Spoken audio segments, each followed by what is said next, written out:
Hi guys, welcome back to my channel. I know I've been away for a moment. Just give you guys a quick update. I kind of slowed down on my signings for the month of November because I was studying for a test for school and I really wanted to focus on that test. And then when I was going to come back, I went and got braces. So if I sound a little slurry in this video, I do apologize. I do have my rubber bands in. I am supposed to keep them in like 24/7 unless I'm eating, then I can take them out, but I try to follow the directions of them because I really want these off next year. That's the goal. So again, if I do sound like I'm slurring, I do apologize, but let's get into the video. So in this video, I am going to set up my loan package that I just got. I do have 2 signings on Monday. Out of the month of November, I think I've only did about 5 signings. I will have to double check that. But so basically this is what we're going to do. This is a real life packet. I'm going to set it up. And then I'm going to talk to you guys about why I put what I put first. Why everything else I do. Just basically why I do it the way that I do it. This is no way, shape, or form of how you have to do it. I'm just giving you guys an insight on what I do. So let me just tell you a little bit of the stuff that I do have. I do have these little flags where you put for the signer to sign. Now I've done about,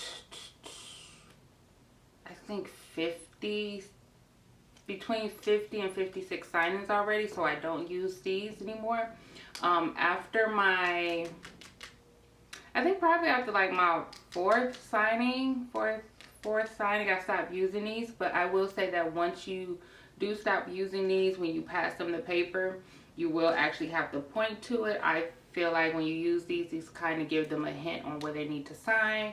I don't know, sometimes I just feel weird like reaching over the table and be like, oh, you sign here. So it's your preference. In this video I'm going to use these. I do ship my package in this FedEx large pack.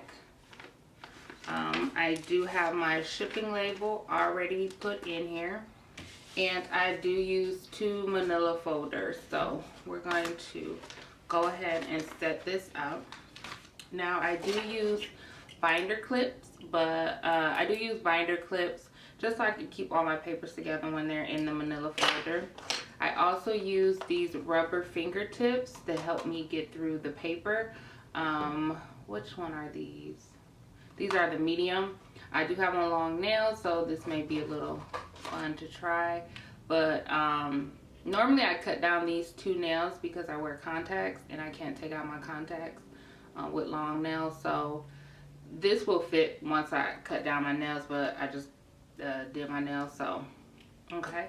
I do have a blue pen because not only am I going to set up my loan docs, I am going to count all of the notarial acts that I have to perform, so that way I can add it onto my Notary Gadget. That's the platform that I'm using to keep track of all my signings. I was using SnapDocs, but I don't know, I just like Notary Gadget better. But again, to each is their own. So first thing first, I do like doing it like kind of like 4 groups, but first thing first. So now my docs, let me make sure I put my once the signing service loads the docs to my portal, I go ahead and download it on my computer and I put it in Notary Rotary so that way I could establish the page sorter. I don't know if my printer does it. If it does, I'm not really that tech savvy. No, I'm tech savvy. I just have to have the patience to do it, and I just really don't have the patience. So I just put it in Notary Rotary, and then I just print like that. Like it'll tell you you have 100 pages of legal that you got to print. So I just make sure I have legal in there, and then once I go to letter, I just switch the paper out. Like I said, if you can hook your computer up to where it can do all, I mean not your computer, your printer up where it can do all of that for you, A+. But me, I just don't have the patience right now. I'm okay with changing the paper out. really doesn't bother me. So now I do read all of the instructions because that way you will know what to do at your signing. Okay. So that's what we're gonna do first. We're gonna go through, and I've done a Wells Fargo closing before, so I kind of have the gist of what it's going to entail. But like I said, you still want to read your instructions to make sure that you are properly understanding what they're asking. Because if you don't and you do something wrong, it could delay funding for your borrower. It could basically delay funding for everybody, and then you may not get used as that notary again. So first and foremost, let's just go through our instructions. In this one, it says I'm going to need 2 forms. It's just basically showing me how to fill out the Patriot form. So I may need 2 forms of ID. It states on these instructions, I'm just going to summarize the instructions for you. Scan backs are required. Now, scan backs is basically once you execute the loan signing, you're going to scan it back to the portal so that way they can go through it. I think the signing services will go through it to make sure that there's no notarial acts missed, that you filled out everything properly. I'm not sure if the title has access to see that or not, but that's what I do.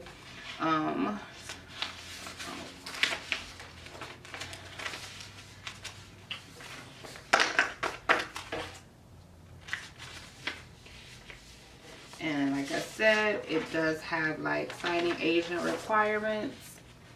So you want to make sure you take the time to properly read your documents because it will tell you what you need to do.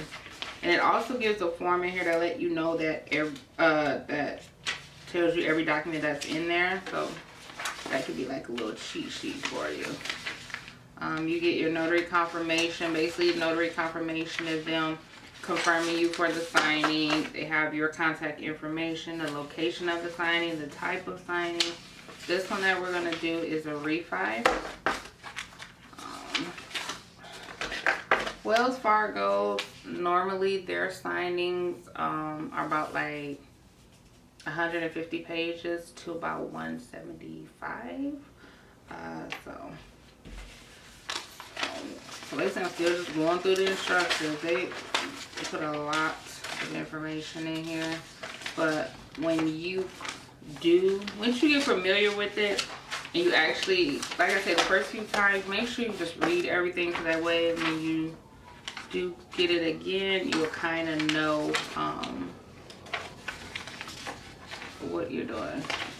Okay.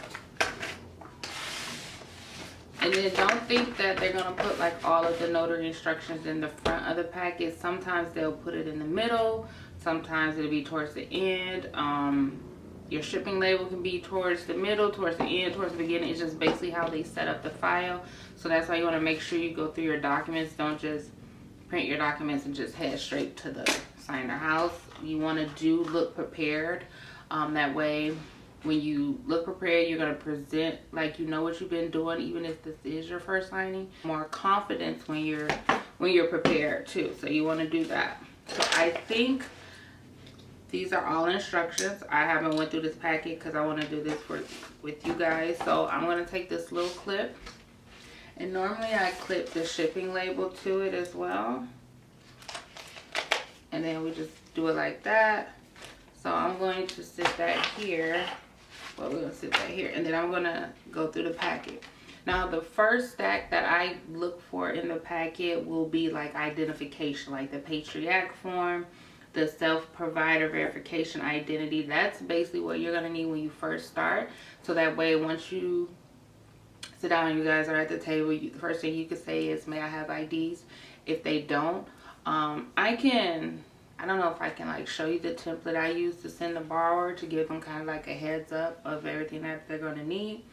I will try to include it in this video. So that way, while you're doing the identification,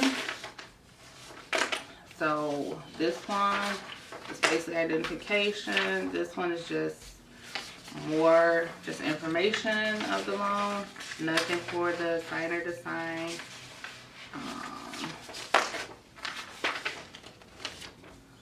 Yeah, so this is basically nothing for the signer to sign.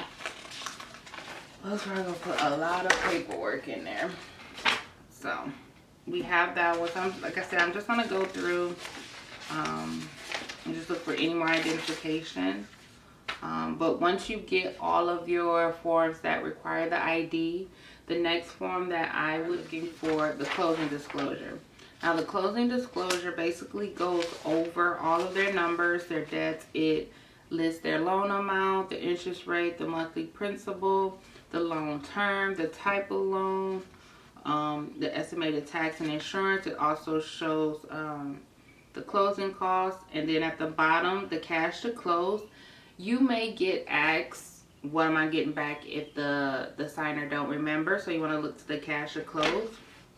Now, if it has a check mark in the from, that means that's what the signer is going to need to present to you at the closing. So if it says that if it's $2,000 in that box and the from is checked, then that means that's what the signer is going to need to give to you at the closing, or they can wire it, however the instructions is in the form. But if it has an X by to borrower, that means that's what they're getting back. So they're going to be getting that $2,000 back.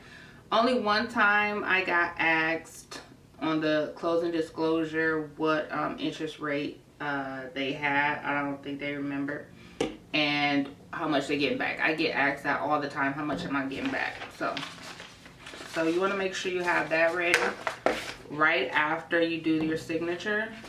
While you're doing the signature, they can be going over that, and just another instruction, just basically that information, so that way they can be going over their closing disclosure.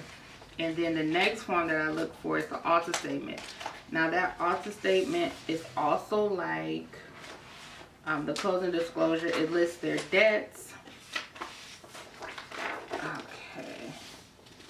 It lists their debts, their credits, and it also goes over the amount that they're going to get back again, just as well as the closing disclosure.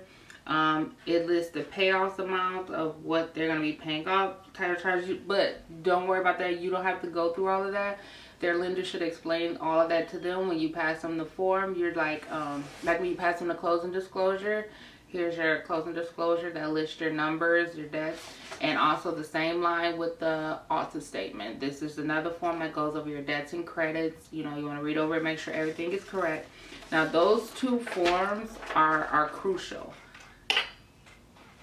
If the numbers aren't correct on either of those forms, the signing will stop because it's not correct. Why would you either of those forms, the signing will most likely stop, because now you need to reach out to the lender to let them know that numbers aren't correct. Only one time I had a signing where the signing service stated that the signer could still sign the closing disclosure even though the numbers weren't correct, and they'll reach out to the title and have it fixed. But I just relayed the message to my signer, let my signer decide, because we tried to reach title quite a few times and didn't get anyone. So we executed the rest of the documents and we waited for title to get back, which they ended up getting back an hour later, and they submitted the correct documents with the correct number. So I went back over and executed those last two documents same day. You don't want to backdate anything. So I executed on the same day, and I got another fee. Now you could also ask for another fee for going back, but but if you don't want to go back, maybe just the signer was just so difficult, you're just like, whatever, I don't want to go back, you will most likely still get paid for executing the first time. If you don't want to go back, they're just gonna have to hire another notary. So keep that in mind.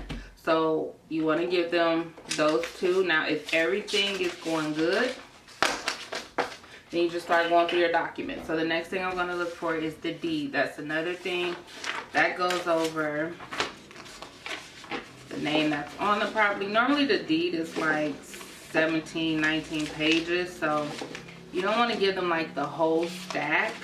because like this one is 13. Let me see. Wait a minute. Yeah, this one is 13. This deed is 13. Now you don't want to give them the whole stack and be like, here's your deed. What I do, I just let them know that here's your deed. It's like your security instrument, and it has it on there too. If you get tongue tied, it's your security instrument.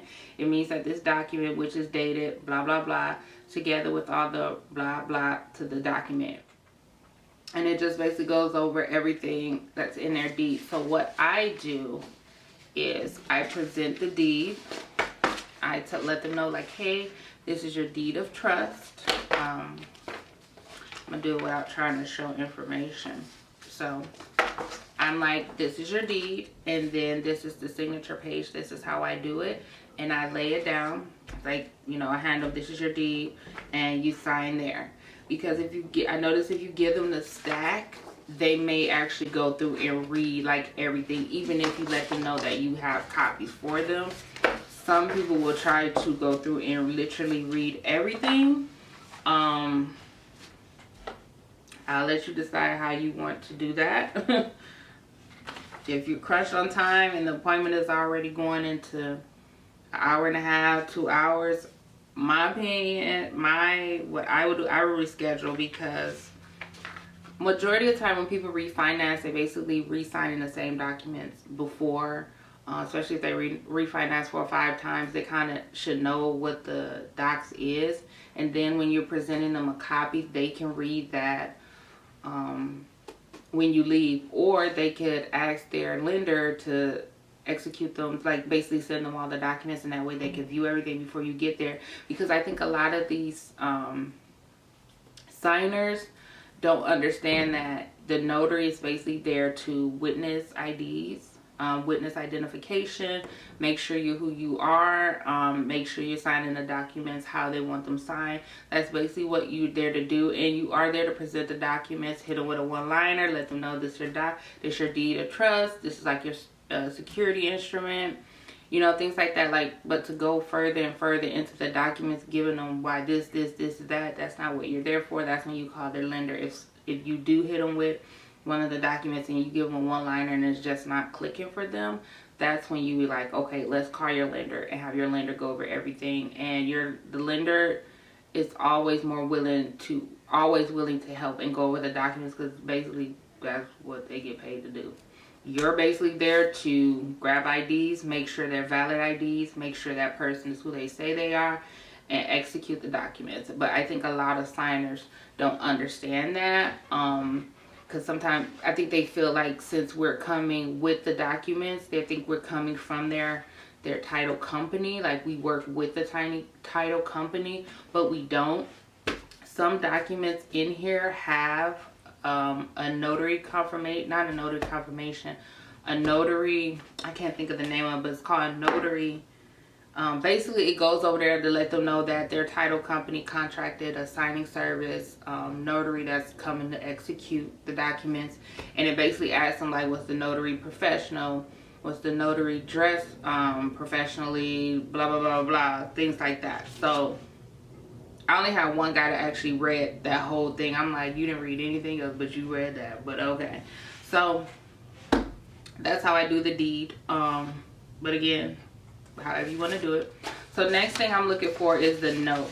And the note is like the promise to pay. It also lists their interest rates, their payments, their first due date. I know a lot of times people will sign and don't really realize their due dates. So if you want to point it out like, oh, this is your interest rate again. This is when your due date for you to start paying, and then present them with the signature page. So always how I do my docs, I go like, this your note, and I have the signature page right there so that way they can go. And majority of the time when they see the signature page, they just sign and move on. You will get, once you start getting your rhythm and your flow, you will understand or get the gist of how the signing is going to go. If they're signing and they're taking their time, they're doing a skim, pass them one document at a time. But if they're signing, passing the doc back before you can stamp, just one time my signing took literally 10 minutes. Like literally 10 minutes, because every time I passed my doc, he was done. The signer was done with like here, giving it back. So what I did was I started giving the signer stacks. Like, here go 5 pages. And the first time, just to see how the signer would react, the signer was just like, because you gotta understand, a lot of times people just want to get in and get out. Then you have some signers that actually want to skim over everything. Then you have those signers that want to read everything. That's why when you do your signings, you want to make sure that you plan enough time for that signing. Granted, if it goes over the time frame that refinance should be, then that's when we're talking rescheduling, because now you're going into another appointment I may have or whatever. Because some notaries, some of them try to get signings in before they have to go to work. So if you have to be at work in 2-3 hours and the signing is already taking 2.5 hours, then you may end up arriving late to work for a signing that should only took probably 30 minutes to an hour. When they're elderly, I am more patient and I do give more time. But sometimes I had someone that was 80 and that individual was just like getting through the docs, because the individual stated that the lender explained everything in detail, went over every document with them. So if they have a lender that does that, then they're going to be more comfortable with just signing and moving on with their lives. So keep that in mind. So after we do the closing disclosure and the alter statement, that lets us know that we can go ahead and proceed with the signing. We're going to do the deed, the note, and then some documents have the plan unit development writer. How the lender explained it is basically like them staying in like an HOA type community. That's what the plan unit development writer is. How the lender explained it to the member, how the lender explained it to the signer, it just basically means that they stay in a community. So you can kind of like sum it up like that, or maybe just read the whole document yourself and just pull out that one-liner that that one-liner you pull out may be the one that will have them like, oh, okay, that's what that is. So I don't see a lot of signings I have with this type of form, but I know a lot the ones that are in communities that I do. So that will go in that, and that's like after you get the identification, I would say this would be the second group of important files. So we're going to put that there. So those files, those documents, may take a little bit longer, because like I said, depends on your signer. They may want to read everything, skim through it, or just want to execute that. So after we do that, then we go for the first payment letter. So that's what we're going to look for.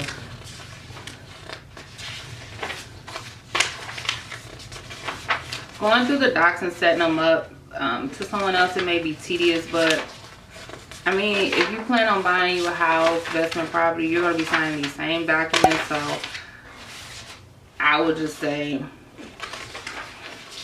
take your time and go through them.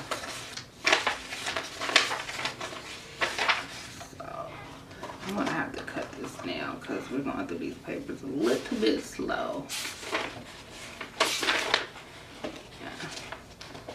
Yeah.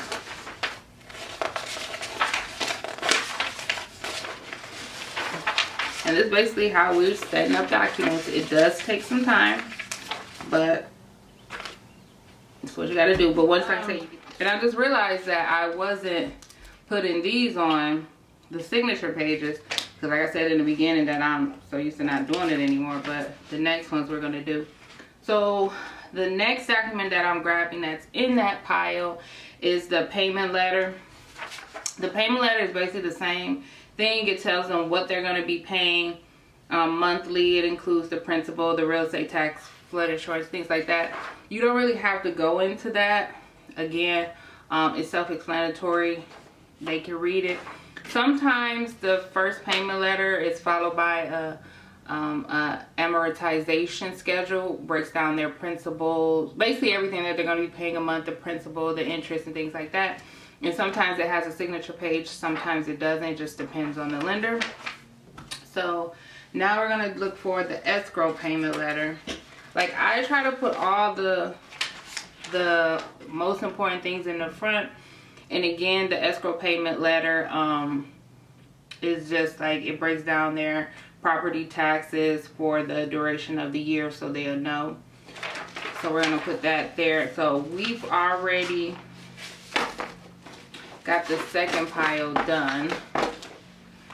So moving forward, I'm gonna start putting my signature pages down. So let's see what's next. Disclosure type forms. Before I go into that one, I do the notice of right to cancel.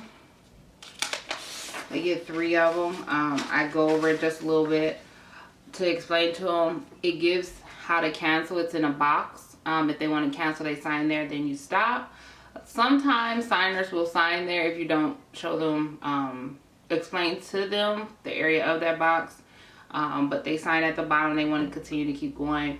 But you do want to let them know that they have 3 days from the day of signing to close, just in case they change their mind. Out of all the signings, I haven't had anyone that wanted to cancel. By the time they got to these documents, they were ready. So now we're just gonna do like disclosure type forms, acknowledgments, signature name, affidavits, things like those. So I see the appraisal, valuation acknowledgement, the compliance agreement are the ones that I'm gonna but put next into the next group.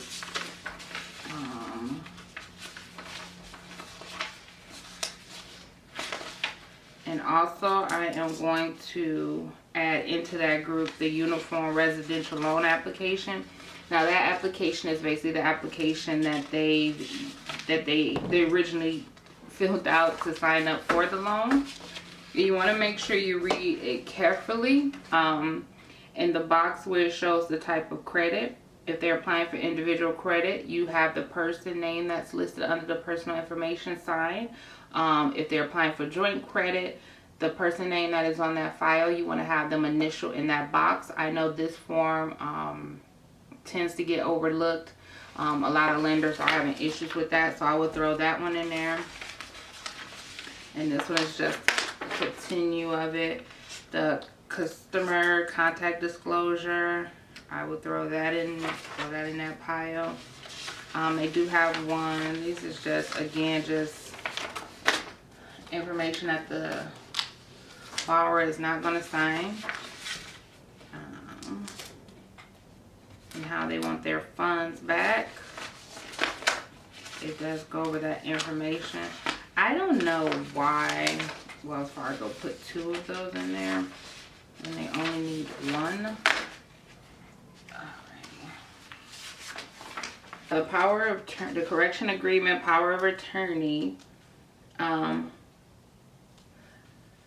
This allows for corrections of documents, but they will not change the terms of the signer's loan. So you could word it like that. And you do have to notarize that page. Signature name affidavit is the same. You want to make sure that they're signing each name that they go by. And then you are going to notarize that document as well. And what I used to do is when it was time for me to get ready to do my notarizations, I will put the blue tag. So once I'm going through the documents and I see that my tag is coming up, I get prepared. But if I didn't have any, I would just, you know, watch them sign.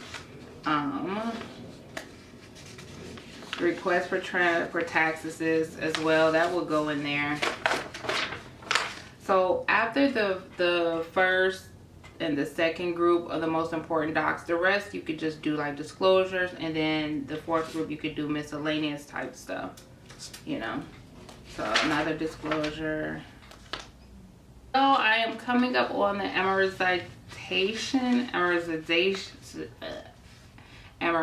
schedule that I was telling you that has the payment. I normally put this behind the first payment letter to let them look over it. But majority of the time, if it's not a signature, I won't show them this. I will just keep it moving, because again, everything that they're not signing is going to be a signature page. This one is 15 pages. Yeah. So we can put that up here with the first payment letter.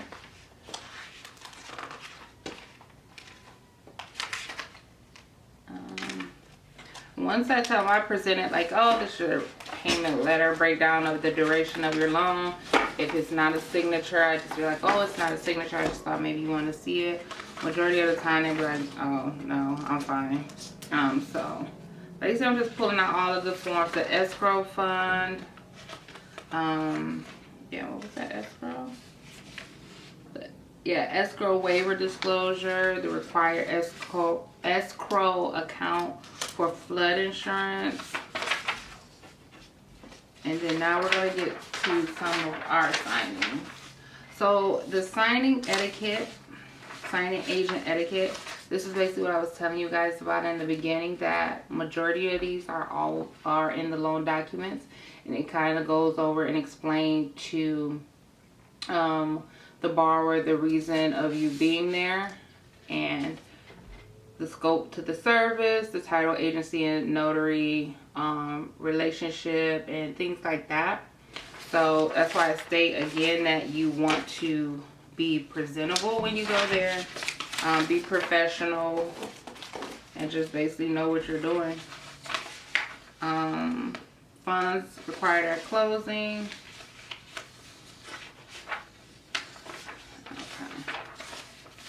Yep, funds required at closing. Amenity letter, errors and omission is another that lets them know that if anything is clerical wrong, that the lender will fix any clerical issues, but they will not change the term of their loan. The owner's affidavit is going to require your notary stamp. I was supposed to go through and count all my notaries that I'm going to have to do, but I'm probably going to end up having to do that after. So after the disclosures, now you're going into like the miscellaneous stuff, like the tax affidavit, anything that I have to sign, I put at the last of the packet. You could put like right after the second group, or however you want to do it, but I put it towards the end. So now I'm just like basically going into the miscellaneous stuff, meaning the stuff that I have to initial. Not that it's least important, it's just that I have to do it, so I put all my stuff at the back.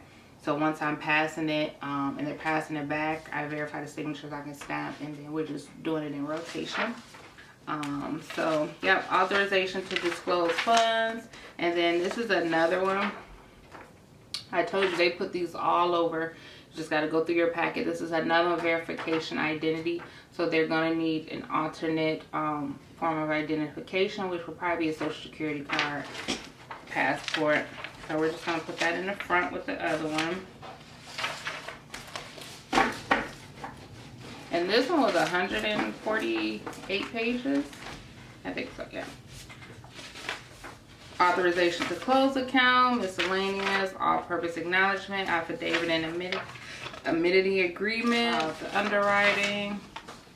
And then this one is just more just like instructions, nothing really to sign, but you want to make sure you still go through it, because sometimes it'll be something in there for you to have them look over. So I'm just going through it. I'm gonna have to cut these nails. Yeah. I'll throw that over there. So they have two. I don't even think they know how many stuff that they put in here. And this one goes over their wiring instructions. Like I was telling you guys, like if they have funds due at closing, they could pay you with a check up to $1,500. But if it's more, they could do wiring where it comes out of their bank account. And this one, they do get a payoff letter. You're welcome to show them that. But if it's really not so much as a signature, I will not pass it to them because there's no signature. So I don't think they need to see every document if it doesn't require a signature. Because as I stated previously, they will get a copy of all their documents. So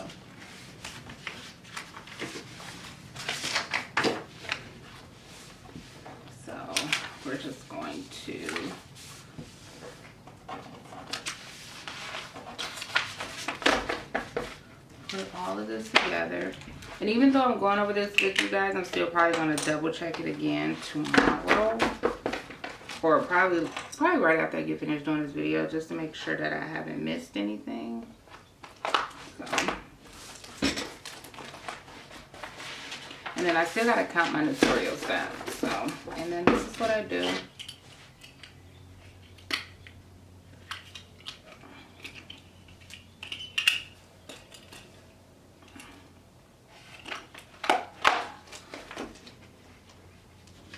Now, on the folder, I write the individual's name, the day of the appointment,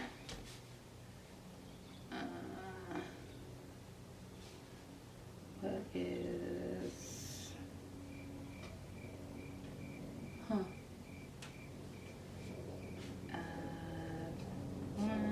I write the time. What else do I write? I write wet signatures. In the instructions, it didn't state whether to use a blue or black ink, so I'm just going to stick with the blue. That's normally what title companies want, so I'm just going to stick with blue. So I put wet signature, FedEx drop, scan backs. What else do I put?